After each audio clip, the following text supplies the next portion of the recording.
Part 2. The Pact. Chapter 5. A Midnight Ride. Plans had changed abruptly as the secret chamber was becoming increasingly dangerous to conceal. Emily had developed a nasty winter cold and was laid up in bed.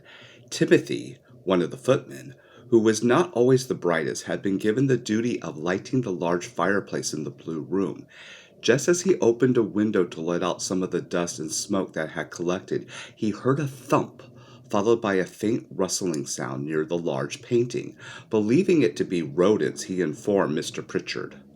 Luckily, Miss Butterfield overheard this and quickly fibbed. Mr. Pritchard, I also found some rodents around the pantry and left word in town for Mr. Garrett.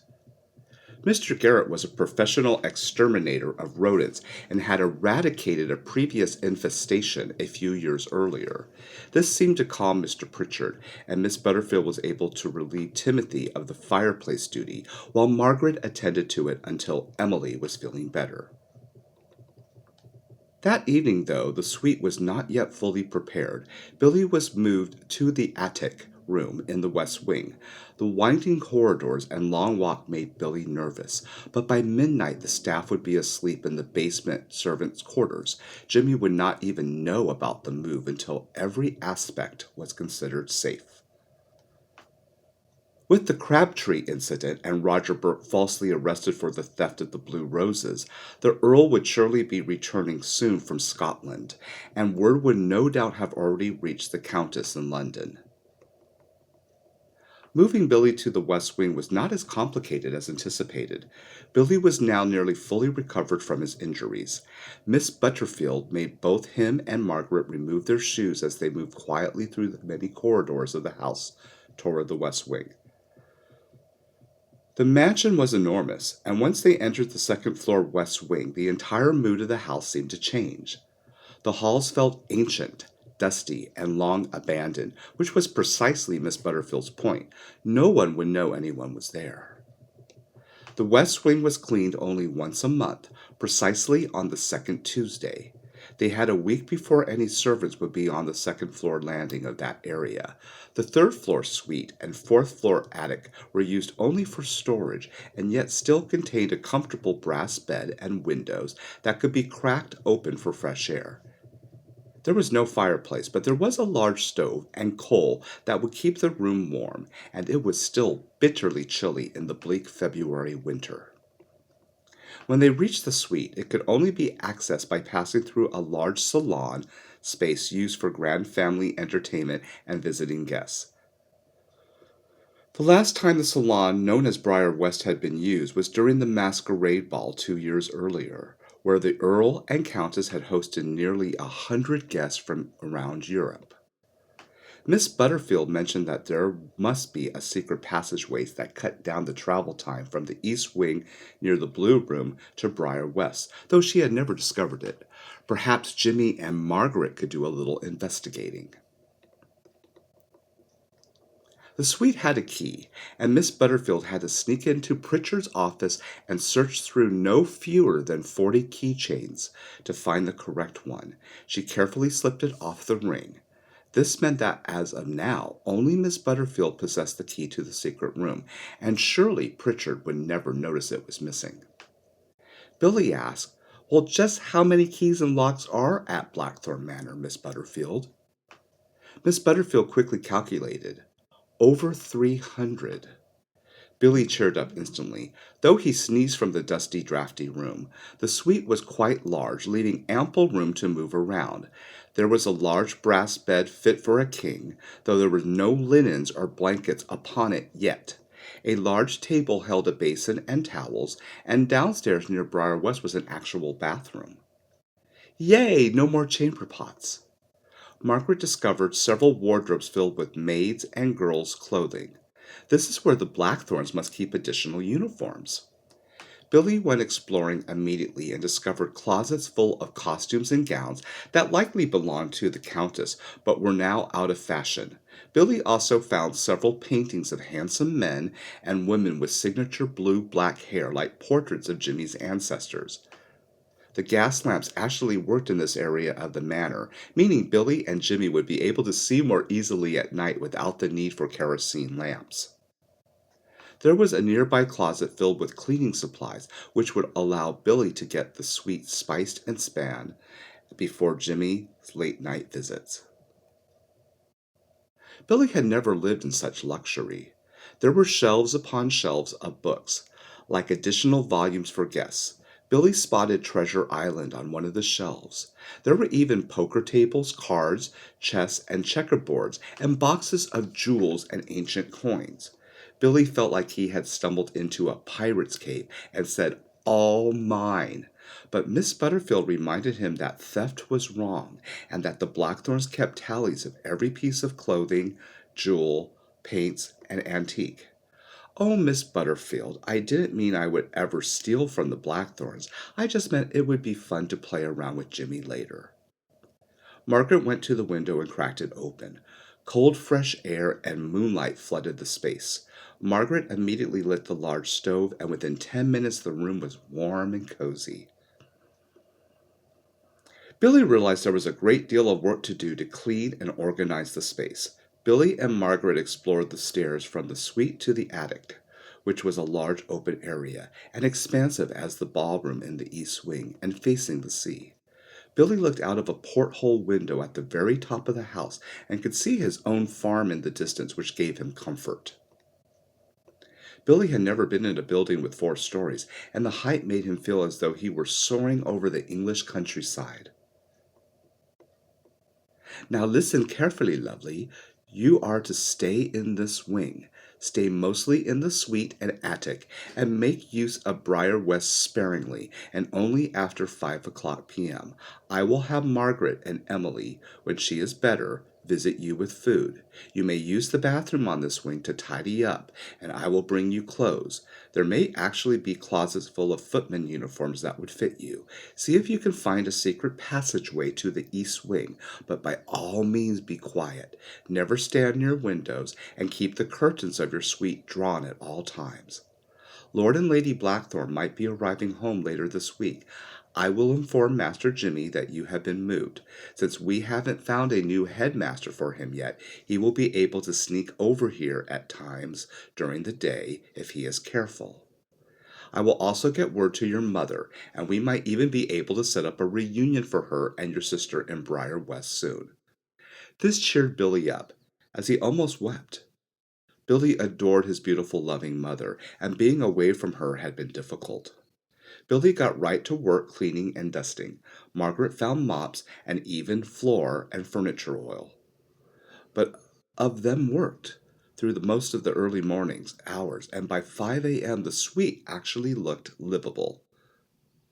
Margaret was tired and still had a full day ahead, but she decided to pretend to be sick like Emily so she could sleep through the morning. After breakfast, Jimmy informed Pritchard that he did not want to be disturbed and that he would be reading a new novel his father had given him. This would give Jimmy about 4 hours to safely visit Billy. Miss Butterfield was busy, and Jimmy had never been to the West Wing. Butterfield had briefly given him directions, but Jimmy always mixed up his left and right and tended to get lost and anxious. It took him a good 30 minutes to discover Billy's new suite. The boys were excited to see each other, but time was of the essence concerning Billy's father and the arrest. "Listen, Billy, I thought about a few things last night. I think we have more investigating to do before we spring your father out of jail." Billy started to interrupt. "No, listen, we know that demon Mr. Grudge is behind this, and he must be working for someone else. We do not know the whole story yet. Things might be more dangerous, and we don't want to put you or your father in any further danger. I learned there was a post from my father delaying the transfer of your father to London. My father is on his way home shortly, but this buys us some time, maybe 3 or 4 more days. I don't know with the theft if there might be an additional plot to harm father, mother, or me. I think we need to ride to Kent and do some investigative research. We also do not know the layout of the jail which cell your father is in, or how many guards are stationed there. See, we need to plan this properly instead of acting out of fear." Billy frowned but knew he was right. Billy let out a long huff. You are absolutely right, Jimmy. In my desperation to help Papa, I'm acting without thinking. Jimmy remarked, Billy, what is the distance to Kent? Oh, I think about 7 or 8 miles, which should take us just under 1 hour. Jimmy put on his thinking cap. You do realize that my blue-black hair and your red hair are dead giveaways to our identities? All the counties are looking for a red-haired boy, as you are wanted for arrest. And it would be highly unlikely that the son of the Earl of Blackthorn would be riding through the English countryside at night. But Billy, I have a plan. We could disguise ourselves as country girls, hide our hairs in bonnets. No one would ever suspect who we really are. Billy looked horrified. Wait, you mean dress up as a girl? Yuck! I'm no girl, and you can't make me wear a dress. The thought of the prospect actually gave Billy a sour stomach. Listen, Billy, it makes the most sense. We need to be in disguise, and no one would suspect two country girls that might be in town to shop for their local farms. Girls are not important. We will be left alone. Billy pondered that statement. Girls are not important. Billy felt suddenly sad because in the times they lived in, that statement often seemed true. Women were seen as property of the men they married. They could not vote or hold the same careers as men. Billy nodded. Jimmy, you are a genius, and I found some maid and girls' dresses and wardrobe in the attic. We can try on our costumes on later tonight. There are also several full-length mirrors and gaslighting. Billy and Jimmy were excited to have so much more space to be together compared to the claustrophobic secret chamber. The boys spent the next few hours making the space livable. About 30 minutes before lunchtime, Margaret arrived still exhausted from the work and looking ill as though she too was coming down with a cold. She was carrying 3 heavy baskets of food and supplies, which Jimmy and Billy helped her with. They found a shelf, cleaned it, and moved a heavy mahogany curio cabinet over so they could use it as a pantry. Jimmy found some old china and a tea set in the attic, and the area was becoming very livable. Hurry, Jimmy, you need to get back to the blue room. Mr. Pritchard will be bringing you lunch shortly. Oh dear, time flew quickly. Jimmy hurried through the long corridors, but this time he remembered how to get back to the east wing. He was scurrying down the hall toward the blue room when Mr. Pritchard popped out of the Earl's suite. Master James, there is no need to run in these halls. It is quite uncivilized. James was startled as though he had been caught in some mischief. Oh, Mr. Pritchard, you are of course correct in that assessment. I was just so excited to get back to my novel. I am in the best part of the story. And yes, sir, I'm famished, so you may bring my lunch into the blue room. It is cold today, so a nice hot bowl of Miss Butterfield's cream of asparagus soup and some finger sandwiches and tea would be perfect. Yes, Master James. Miss Butterfield thought the same and has prepared your favorite soup. Jimmy was always thankful that Miss Butterfield and he shared an almost uncanny telepathy. Oh, and Mr. Pritchard, if there is any left, I would like the apricot Ceylon tea today with cream. Very good, Master James. Pritchard departed, dignified as ever. Jimmy thought that was a close call. His heart was racing, and he fell exhausted onto the sofa, and was napping when Pritchard arrived with lunch. Miss Merriweather, Jimmy's governess, had learned her sister was ill and had been excused for a week to take the train to Surrey to be with her. This was exceedingly good news, as Jimmy would be able to move about the house more freely. It would be the best time to plan the trip to Kent. It was now Tuesday, and they should visit Kent before Saturday and Sunday, when the city could be more crowded. Jimmy believed Thursday evening might be ideal. Jimmy retired to bed early that night, and by 10 p.m. he slipped back to the West Wing. At first, Jimmy couldn't find Billy, but then he remembered Billy might be in the attic. Billy had discovered a phonograph with records, a violin, wardrobes full of clothes, and card tables. He was setting out some board games on the card table and noticed there was a bucket of water and a mop nearby. Billy looked dirty and tired, but the attic now looked clean and livable. Good evening, Billy. Here is the plan. We need to go to Kent on Thursday, as Father might be home this weekend, and we need to start gathering evidence and facts that will convict Grudge and whoever he is working for. We are running out of time. Billy was filthy from cleaning all day. Ew, you smell like a skunk. Please go down to the bathroom and clean yourself up. Jimmy, I found some footman clothes in the closet that fit me, so at least I will have some clean clothes to wear. Billy went to clean up and was gone a full half hour, allowing Jimmy to explore the attic. Jimmy was excited to find a stack of photograph records and discovered several lovely waltzes. He had never worked a Victrola before, but soon figured out he needed to crank it, after which the record would begin to play. The acoustics were magnificent and music filled the attic like a ballroom. Jimmy dimmed the gaslight and a warm, cozy glow filled the space. The elegant gilded mirrors reflected prisms of moonlight, and silvery blue moonbeams danced across the floor. He then discovered a toy chest filled with his childhood belongings. Boo Boo! Jimmy found his first teddy bear, one eye missing, but he held the stuffed animal close to his heart. He began setting the stuffed animals and Victorian dolls around the room like guests at a party. Secretly, Jimmy had always loved the beautiful Victorian dolls. Jimmy's mother, Camille, had wanted a baby girl and had been slightly disappointed that James was not born and Elizabeth, the name she had chosen. The dolls had been left behind, untouched. Jimmy held a delicate porcelain doll with blue-black ringlets and blue-green eyes, wearing a blue velvet gown trimmed with delicate black lace. He placed the doll on a small writing table in the corner. "I will call you Laura." Jimmy smiled.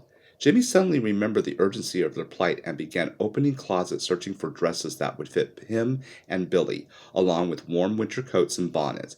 After a few minutes he discovered just the thing: warm petticoat dresses, coats, scarves, knitted mittens, and bonnets, the perfect disguise. Jim was laying the dresses out on the table when Billy suddenly startled him. Billy was freshly cleaned and smelled of lavender. His hair was slicked back and he was wearing an elegant footman uniform with black slacks that fitted him perfectly, and the Blackthorn signature midnight blue jackets with silver buttons. Jimmy never saw Billy look so handsome, and his heart began to pound nervously. "I'm sorry, I've frightened you, Jimmy." Jimmy couldn't speak. He knew in that moment he had fallen in love with Billy. He paused and wondered, "Am I normal? Father married mother, but I do not have feelings for girls." Sure, Emily was very pretty, but why did he want to be with Billy? Then Jimmy brushed the thought aside. Duh, Billy is only your best friend. Jimmy didn't have to say a word. Jimmy held out his hand, and Billy, like the Prince Charming of his dreams, took it. The boys waltzed to the music in the moonlight. Billy was naturally gifted and an elegant dancer, and they twirled in perfect patterns across the attic floor. When the music stopped, the boys, out of breath, simply held each other very close. It was Billy who broke the silence. We need to get to work." Jimmy exclaimed. "I found these dresses and coats. Quick, let's try them on and develop our disguises." They quickly undressed and shivered as the attic was still drafty. Jimmy found a green calico dress with little yellow flowers and was able to get it on, but found buttoning it awkward. Annoyed, he said, "Jesus, Billy, how do girls get into these crazy contraptions?" After a few more minutes, Jimmy was fully dressed with a large bonnet that covered his hair, a green knit scarf, and a large warm wool coat. He then found some girls' boots which were uncomfortable, but wearing his boy boots might attract attention. With a little effort, Jimmy was soon able to maneuver around in them. "Well, aren't you the prettiest thing?" This was Billy's attempt at a Southern American accent, and Jimmy punched him gently in the arm. Finding a dress for Billy was a little harder because he was muscular and stocky, but Jimmy, with an eye for proportion, discovered in another closet a pink dress with little roses on it, along with a brown wool coat and a pink knit scarf. The dress was larger and didn't quite fit properly, but that was normal for farm girls who often had to wear hand-me-downs. What was hysterical to Jimmy was Billy was actually quite passable as a girl, at least in the face. Billy had full lips and pink rosy cheeks. "Well, aren't you just the dainty miss?" Jimmy laughed. The boy had their disguises ready now and quickly changed back into their normal clothes. Jimmy remarked, "I like you much better as a guy, Billy." "Well, obviously," Billy added. Jimmy neatly laid the clothes on the chaise so they could reach them quickly, then paused. "When do we leave for your farm, and will it be safe to take the horses without detection?" Billy pondered this lightly, then added, Jimmy, Mother, and Sis will be sleeping by 9 o'clock p.m. as they're up at 4 a.m. for chores. Blue and Rex should be in the barn, and we just have to walk them quietly to the edge of the road. If we take our time like country girls riding from farm to farm, we should arrive in Kent in less than an hour. I also do not want to draw attention to ourselves by galloping quickly. We have to behave like country girls. I want revenge on that evil Mr. Crabtree, Billy. I have an idea to scare him to death that is both poetic and might work.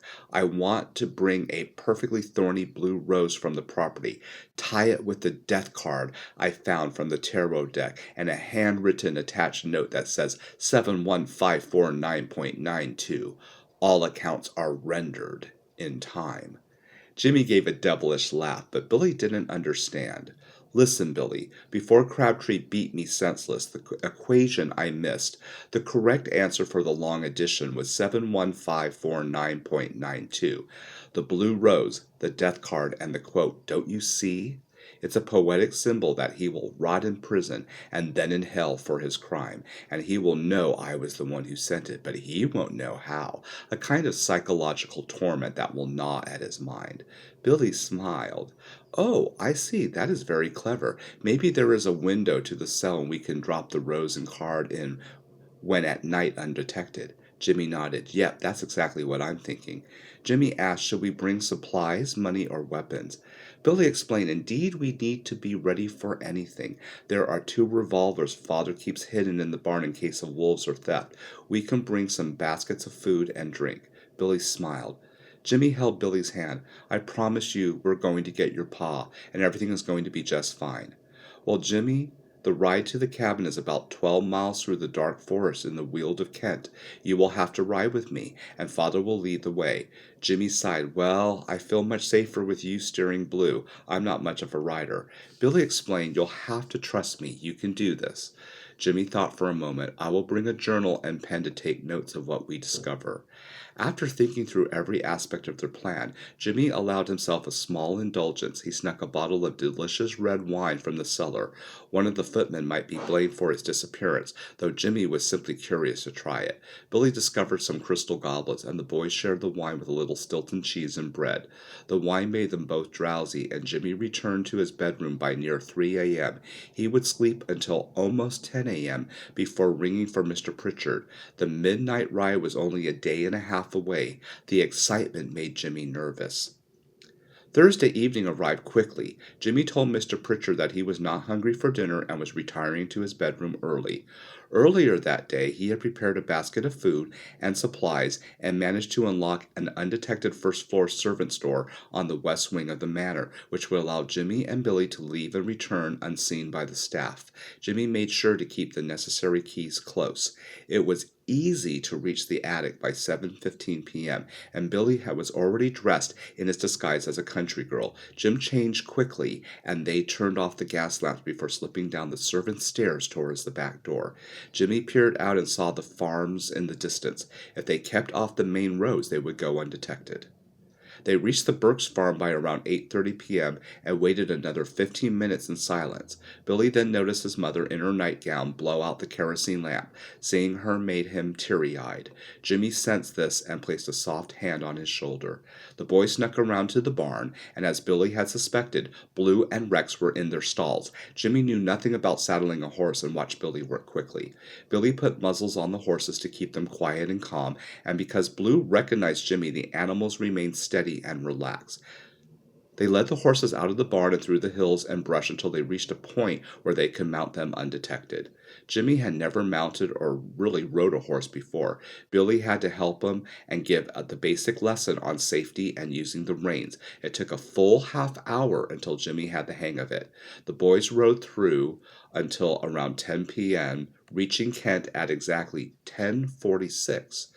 Jimmy had remembered to bring his pocket watch. In town, they moved quietly through the streets. To save time, Jimmy, who could mimic any voice, asked for directions to the police station. By 11:02, they were on the correct street. They weren't tired or hungry, but still nibbled on bread and cheese while staking out the area from a dark alley across the street. Then Jimmy's heart began to pound. Look, Billy, over there coming out of the pub. I think that's Mr. Grudge. Billy's eyes were not as sharp as Jimmy's, as he did not see him at first. Jimmy began to run across the street in front of the mercantile to get a closer look, and Billy followed nervously. Damn it, we need to get closer, Billy. Keeping their heads down, they were able to follow Mr. Grudge across the corner to an inn. A lavish carriage was parked out front, and Mr. Grudge was speaking to the man inside. Jimmy looked puzzled. Billy, that is Lord Alistair Vale's carriage, the Earl of Whitmore. I have been to his estate. I believe he is friends with my father. What the hell is he doing conversing with Mr. Grudge? Whitmore Hall is about 8 miles south, and would Lord Vale be at an inn in Kent this late in the evening? Jimmy gasped. Do you think Mr. Grudge is working for Lord Vale? It might be Vale who framed your father, Billy. The boys tried to get closer, but it was too dangerous. Luckily, Billy caught fragments of their conversation. Jimmy, they're talking about the blue roses. I heard something like the poison would be swift. Do you think they're planning to hurt you or your parents? Jimmy focused his eyes intently. Billy, look! Lord Vale has a recipe book. That's Mrs. Butterfield's. I would recognize it anywhere. Do you think someone on the Blackthorn staff stole it? I mean, Miss Butterfield is too clever to let Silas Grudge or any suspicious person into the kitchen unnoticed.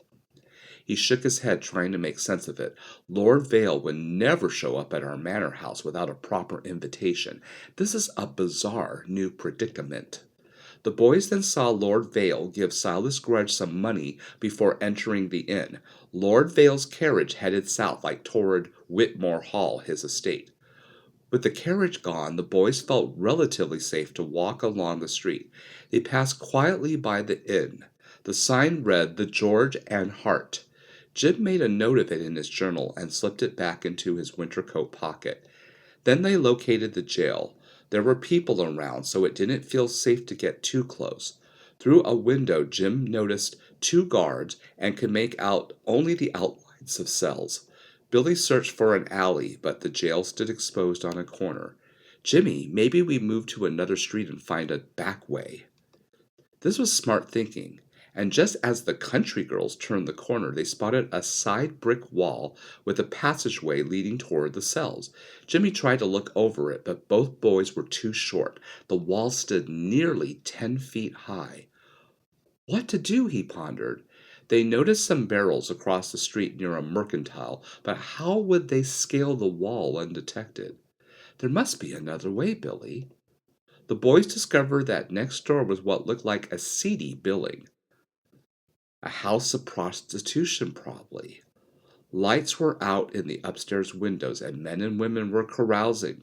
Jimmy then noticed a scantily dressed woman in the doorway, wearing only a corset and skirt. Her lips were red and her face powdered with paint. Then Billy and Jimmy noticed that as she opened the door, a set of stairs and a fire escape began visible. Maybe they could break his father out of the jail and escape over the next whorehouse fire escape to the street beyond. It seemed like a possible plan. Jimmy had an idea. Without thinking, he strolled over to the front door of the establishment. The woman had gone back inside. Jimmy peered through the glass and saw no one was immediately in view. To Billy's horror, Jimmy entered, then motioned to Billy through the door. Billy ran across the street. Whispering in the hall of the establishment, Jimmy said, "See, here is the side door." There was indeed a fire escape, and they would be able to climb it and see into the cells and the back alleyway of the jail. Wow, you are brave, Jimmy, and great thinking. The boys quietly climbed the fire escape ladder to a second-floor landing, careful not to be visible from any of the windows. Peering down into the back courtyard, they noticed barred windows for nearly 10 cells. "Oh no, Jimmy, how are we ever going to find which cell your papa is in?" Then Billy added, "Look, right across from us, that's Mr. Crabtree in the first cell." Jimmy noticed that Mr. Crabtree was fast asleep. Billy spotted something that felt like a miracle. "Look, Jimmy, there are 2 ladders against that wall. We can climb over." Jimmy and Billy dropped back down on the ground and quickly placed one ladder against the 10-foot brick wall. It was the perfect height for climbing. However, lifting the second heavy ladder up the jail cell of the wall would be difficult. Billy quickly climbed the ladder and looked over. "Jimmy, there's a ladder close by. We can line them up and get back." Billy climbed down quickly and shifted the ladder about 5 feet, judging where the other side would meet. He climbed back up. "Perfect, Jimmy. The ladder's lined up. Hurry." Jimmy followed Billy up the ladder, which was not easy in a dress, and they were able to climb down the other side. Jimmy, thinking quickly, marked the wall with chalk where the ladder would need to be placed to return safely to the other side. He then moved quietly with Billy's help, positioning the ladder closer to Mr. Crabtree's cell. Now the real challenge was about to begin.